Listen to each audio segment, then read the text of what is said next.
What is going on, everybody? Welcome back to the channel. First and foremost, if you haven't already, hit that subscribe button. Smash that post notification bell so you'll know whenever I put out content. Gotten a lot of support lately, and I see it. I see the jump in the subscriber count. I see the jump in just overall interaction. I cannot say enough how thankful I am for it. That you guys will come over to this channel and just chop it up about a little bit of football. But anyways, it's top of the morning time. Heading to London for week 4. Early morning football here, top of the morning. Going to be waking up at 9:30 a.m. See these Falcons, the 2-1 Atlanta Falcons, go to London and play the Jacksonville Jaguars, who that's pretty much their home away from home. London, we're not as familiar with it, but we know a little bit about London. We've been to London a few times. This, I think, is our 3rd time going to London. We went there 2014 against Detroit, which I don't want to remember that game. And went there 2 years ago versus the Jets, and we got a win there. We got a nice win in London. So we're currently 1-1 there, looking to make it over 500 in London. Against a Jaguars team that it's going to be tough to beat, but it's going to be a good game. They're going to be a team that's tough to beat, but also a team I feel like we can definitely beat at the same time. But without further ado, let's get right into this thing, starting off with how both these teams did last week and where they stand. As far as the Falcons go, they suffered their first loss of the season last week against the Detroit Lions, falling to 2-1. However, luckily for them, the New Orleans Saints, the Aints, blew a 17-point lead. They blew that in the 4th quarter against the Green Bay Packers. They are 2-1 as well. Tampa Bay received their first loss against the Philadelphia Eagles on Monday Night Football. They are 2-1 as well. Carolina lost in Seattle. They're still yet to get a win this year. So 3 2-1 teams in the NFC South. So through 3 weeks, a deadlocked division between 3 out of 4 teams. Going over to Jacksonville side of things, they lost last week. I mean, really just got shocked by the Houston Texans, playing a division game in the AFC South. Currently, the Indianapolis Colts lead that division early after getting a win in Baltimore. Houston obviously is above Jacksonville right now because they pretty much, however you want to put it, spanked them last week. And Tennessee 1-2 as well. So getting into the injury report here on Wednesday, as far as the Falcons go, CP, Joker, it's currently through 3 weeks. You would have loved to see him out on the field. He limited practice with the thigh injury. I gotta be honest. I think I would love to see CP get back on the field, but it just really feels like I don't want to say there is something more than just that thigh injury, but it really feels like there might be. But if that is the case, you want Cordero Patterson 100%. If it is just that thigh injury, he's starting off the week limited practice, very well he could be on track to play Sunday against the Jaguars for the first time this season. Josh Ali, limited practice with an ankle injury, and Calais, just rest day. Nothing. Something interesting. Calais played for Jacksonville a few years, but Calais just a rest day.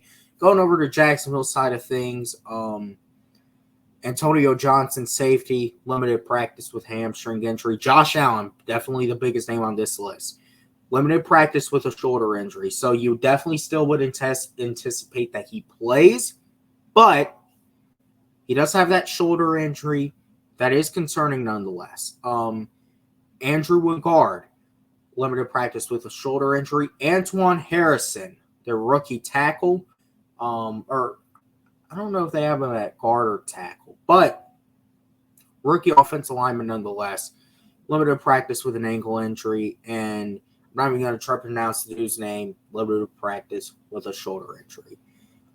Zay Jones did not practice, one of their wide receivers. He's a rotational guy that you'll definitely see in there some. He didn't practice with a knee injury, and Devin Cloud, linebacker, did not practice with a thumb issue. So really, I think the first thing we have to talk about here is the Atlanta Falcons have to get back to the basics, and that is running the football. I mean, you would not think that 4 weeks in we are talking about this team needs to run the football, but that this really stems a lot from last week. Last week, the Falcons went into Detroit, and they thought that they could go out and just sling the ball all around the field and it was going to win them the game. No, it did not. We failed to even try to establish the run game. Whether the run game would have worked against Detroit or not, who knows? Because when we were running the ball, it really did feel like we were getting most of the time 3, 4, 5 yard chunks, which is what this offense is predicated off of. But we failed to even run the football last week, really much at all. So you have to get back to that with Bijan and Tyler Algier. One thing I did find very interesting, Arthur Smith said, and we'll talk about it a little later, they want to be a balanced offense, which you have to have a balanced offense. But that all starts and is predicated off of this running game. I have put out several tweets about it this week. Bijan, Tyler Algier, in this offensive line. Yes, we're talking about the O-line next, actually. They are the pillars of this operation on offense. And if that does not go right, the odds are everything else is going to have issues too. So you have to get back to the basics against Jacksonville. Jacksonville, they can't stop the run. They are capable of doing so, even though I would probably dare to say they haven't faced a team that can run the football quite like us yet. Jacksonville can stop the run. So, no, you're probably not going to see Bijan go crazy for 150, 200 yards. But all that matters is you get those chunk plays, 5, 6 yards. That's what this offense is built off of, because we love to run a lot of wide zone. And that sets up the rest of the offense. That gives us the ability to go off of play action. Heck, sets up some running plays we love to do. So you have to get back to the basics, and you have to get back to that form of running the football. And talk about the boys that make it happen up front. Obviously, we know that the Falcons run blocking, it can be solid for days. But obviously, the big concern last week was the Falcons' offensive line let up 7 sacks. And that man on the right has been of a lot of discussion, Caleb McGarry. There's Falcons fans saying we need to trade him. Can we get a refund on the money we paid him? Listen, I have said this before. Caleb McGarry, and really, I mean, if you even think about it, Chris Lindstrom, he did not have the best game Sunday either. Obviously, Caleb McGarry got a lot of heat, but Lindstrom didn't have the best game either. The entire offensive line looked off and just dominated Sunday by that Detroit defense. Aiden Hutchinson said it himself. He did not understand, was confused. The Falcons tried to establish the run game. But that is what led to the 7 sacks. However, you have to keep in mind, this Falcons offensive line, they have to be set up good in a good position as well. Caleb McGarry's pass blocking is a necessary evil because he is so good as a run blocker. But you have to be running the football in that case, because this is where you set up your offensive line to do what it strives at, which is run blocking for a Tyler Algier up the middle, for a Bijan Robinson sideline to sideline. This is where the Falcons' offensive line is at its best. And guess what? When you get into a groove running, that's going to make the play action. And even some of those drop back passes that you don't see play action that much easier. but you have to get in a groove with running because it doesn't just benefit the running backs, it benefits this O-line, and it can benefit the entire offense. The next thing we're going to talk about, we're going to be seeing some familiar faces on Sunday. Some faces that were really some of the bright spot of the dark years of the Falcons the past few years that we would love to forget. That being Calvin Ridley and Foye Oluokun. Ridley obviously came in here in 2018. He lit it up. And for a minute, it looked like he was going to be the next great Falcons receiver to go in line with a Roddy White, a Julio Jones, a Terrence Mathis. But, and I'm just going to say it, Calvin Ridley pussied out on this team. I don't think he could stand an Arthur Smith offense. It's not made for him. Calvin Ridley is a flash guy. He is not about the dirty work. A guy who is about the dirty work is Foye Oluokun. He's led the league in tackles the past 2 years. And it sucks that because you can tell, especially right now with Troy Anderson, which we haven't talked about that. Troy Anderson going on IR. It's a big loss. But guess what? Caden Ellis and Nate Landman. Nate Landman, I've liked what I've seen out of him. So I definitely think this is his time to shine, but you would definitely have liked to have a Foye Oluokun in this situation because Foye, when I tell you, was the rock-solid piece of the Falcons defense in his third and fourth season here. I tell you, man, he was. He's such a great player. Calvin Ridley, you have to give both these guys their credit. They are great players, and they're probably going to want to have, they're going to want to have big games Sunday versus Atlanta. But we have to come out and we have to tame that aggressiveness, tame that hunger, and we have to come out and be the more dominant team in these situations. Now, the next thing we're going to talk about is the sack concern that a lot of fans have shown. Obviously, the Falcons spent a lot of money on defensive linemen, linebackers to come in and produce pressure, which the Falcons have been doing. As you can see right here, we have been getting pressure, but we're not finishing them off into sacks. And that is the problem a lot of people have. And for good reason. Because even though, yes, it's great to get pressure, and it's still, I don't think the defensive line has overall done a bad job. You would love to see those things turn into sacks because then, obviously, they lose yards. That puts them in long down situations.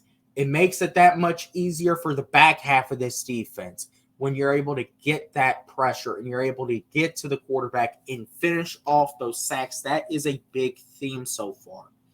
We're getting the pressure, we're getting in there, but it just seems we're a millimeter of a second away from getting on that quarterback, but we're not getting back there fast enough to cause a sack.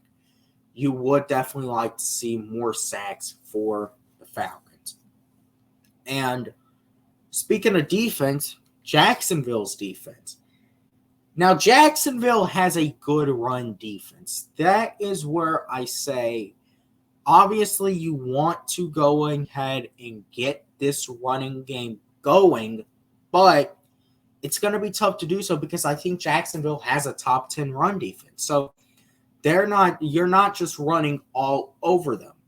However, Jacksonville is very shaky when it comes to that secondary and it comes to that pass rush. Now, Detroit only had 1 sack heading into last week. They got 7. Now they have 8 on the season. You cannot let that happen 2 weeks in a row.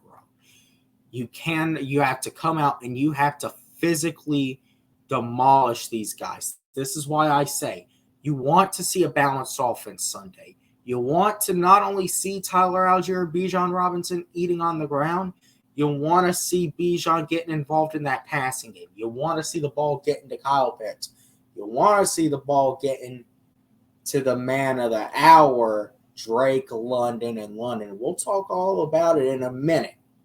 But this Jacksonville defense is one you can definitely take advantage of, especially to finally maybe get that passing game going, along with you obviously want to get back on track running the football. But when you do pass, this could very well be where you get it going. Last week, C.J. Stroud and the Texans, I know it's a division game, but still, absolutely tore apart that Jacksonville defense for 37 points. I don't think it's going to be that. I don't think the Falcons are getting 37 points, but I think we can definitely take advantage, and you can finally see this offense get into a groove against Jacksonville's defense this week. So going into the keys of victory, number one, and we've stressed it all video, we just talked about it, balance on offense. The run game sets up the play action. That means Bijan, Algier. That is really where you need to start off this game at. You need to start it off just getting those chunk runs and then periodically sprinkle in the play action. Get Kyle Pitts involved. Get Drake London and London involved. You know it. Drake London has to go off in London, and he will. But this play action game and this passing game, they have a great opportunity to do so, but they have to be on point here. And they are going to get a lot of help when you are establishing a run game and you start to wear that defense down. Number two, pressure on Trevor Lawrence. We have not talked about Trevor Lawrence all video, and kind of guilty part on my part. Man, Trevor Lawrence, when I tell you, I think he can definitely be one of the next great quarterbacks in the NFL. He is definitely on the path to being that. And the guy can be a problem, especially with that arm. I mean, he is, as I said, one of the top upcoming quarterbacks in the NFL. Heck, I was very high on him in the preseason. But Jacksonville's offensive line is at best average. This is finally where you can get that opportunity to get those sacks. 3 to 4 sacks, I don't think is too crazy to ask for Sunday. You get pressure on Trevor Lawrence, then that offense, it's going to make it that much more difficult because the Falcons can stop the run. They can. They did it for 3 quarters in Detroit last week. The only reason why you kind of saw it break down in the fourth quarter for them was they were going out there every 3 and out, 3 and out, 3 and out. Offense has to sustain drives. And if you do that, the defense is fresh, then Jacksonville could very well have a tough time running the football. And if you get pressure on Trevor Lawrence, that's going to make it tough sledding for Jacksonville's offense. And the third key to victory, one way or another of how it goes, A.J. Terrell, you got to lock up Calvin Ridley. The guy's going to be out. He's going to want to have a big day. He's going to want to have really that breakout game of the season versus former team. We can't let him have it. We have to lock this guy down because this guy, we know all too well, he can be a problem. He's obviously maybe the best route runner in all of football. So I would maybe dare to say that this is the best receiver AJ has faced all season. I know he faced St. Brown last week, but St. Brown wasn't at 100%. Calvin Ridley is ready to go, and he's fired up, I'm sure. So it's going to be a tough one, but you do have to lock up Calvin Ridley, and I have confidence we will. I told you, I have confidence in A.J. Terrell. I think he's one of the best 5 corners in the NFL, and I definitely think he is capable of locking down a guy like Calvin Ridley. So, how do I think this thing turns out? I think we're going to win. I think it's going to be a close game. I think I could very well see at times us trying to pull away, but Jacksonville getting back in it. They're going to be a tough team to put away, especially after last week, because they're going to be looking to get back in that win column as well. But I still think we're going to win. I think this game could end up actually being a pretty high-scoring game on one end. But I'm going to go ahead and say it's probably more your traditional football game.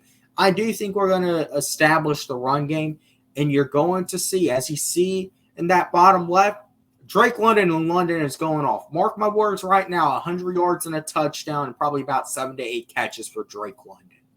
The dude is going off. And defensive player of the game, I said it, and I think it has to be this case. I think A.J. Terrell. You got to lock up Calvin Ridley, man. I think he will. And I think that will give him the defensive player of the game in this one. But it should definitely be a fun one nonetheless to watch. Obviously, Jacksonville and Atlanta, they're two teams headed on that upward trajectory. Meeting in London, it's kind of interesting, definitely.